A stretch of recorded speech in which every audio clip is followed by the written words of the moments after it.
अस्सलामुअलैकुम नाज़रीन, मैं हूं हाफिज इरफान खटाना। नाज़रीन ग्रामी, जैसे कि आप सब लोग जानते हैं कि आज से तकरीबन 1.5 माह कबल जो है वो सफरे नूर के नाम से बाइकर्स का एक काफिला पाकिस्तान से रवाना हुआ और मुख्तलिफ ममालिक से गुजरता हुआ सऊदी अरेबिया पहुंचा और सऊदी अरेबिया उन्होंने उम्रा की अदायगी जो है वो की। उसके बाद सऊदी अरेबिया के मुख्तलिफ तारीखी मुकामात का उन्होंने जो है वो विजिट किया और इस वक्त मेरे साथ मौजूद हैं मुकरम तरीन साहब जो कि ग्रुप लीडर हैं बाइकर्स के। और मैं आपको ये भी बताता चलूं कि वो जो है वो अब वापसी के लिए रवाना हो रहे हैं। हमारे साथ मौजूद हैं, हम उनसे बात करते हैं, उनसे जानते हैं कि उनका ये सफर कैसा रहा।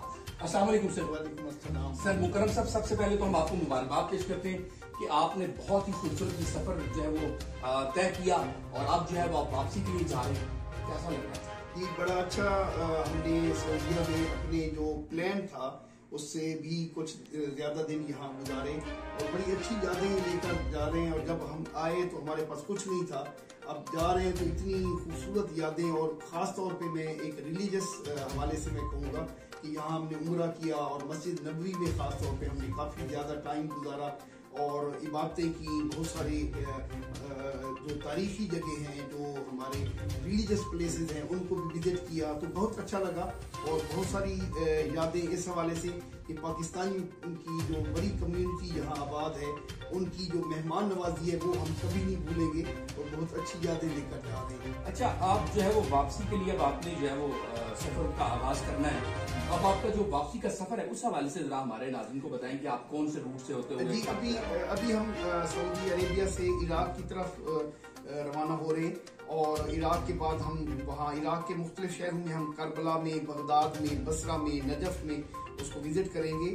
और वहाँ हम जो बाइकर्स कम्युनिटी है, जो बसरा बाइकर्स खास तौर पे उन्होंने हमें और बगदाद बाइकर ने हमें इनवाइट किया है, वहाँ हम उनसे मिलेंगे और मिल के हम कुछ एक्टिविटीज़ करेंगे वहाँ इराक में। उसके बाद हम ईरान में चले जाएंगे। ईरान में भी इस तरह की एक्टिविटीज़ हैं और हम कोई तकरीबन 7 से 10 डेज तक हम ईरान स्पेंड करेंगे।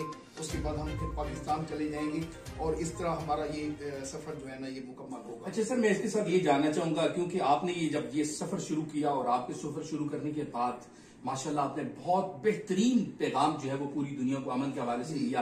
पाकिस्तान की सियाहत के ऊपर आपने बहुत काम किया।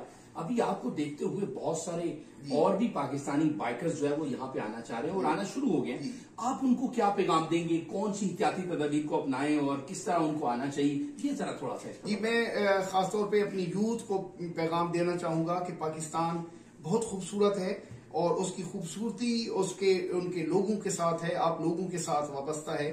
और आप जब भी निकलें, आप पाकिस्तान के सफीर हैं, पाकिस्तान को एक अच्छे तरीके से पोर्ट्रे करें, पाकिस्तान की खूबसूरत तस्वीर दुनिया को दिखाएं।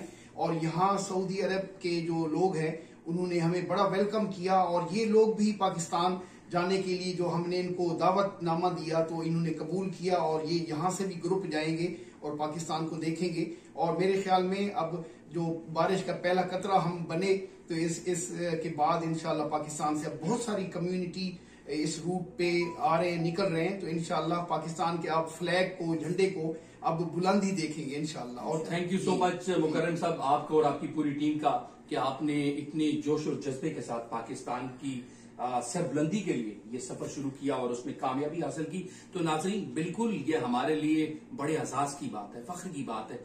ये है पाकिस्तान के असल हीरो। इनके लिए हमें जो है वो इनकी सपोर्ट करनी होगी।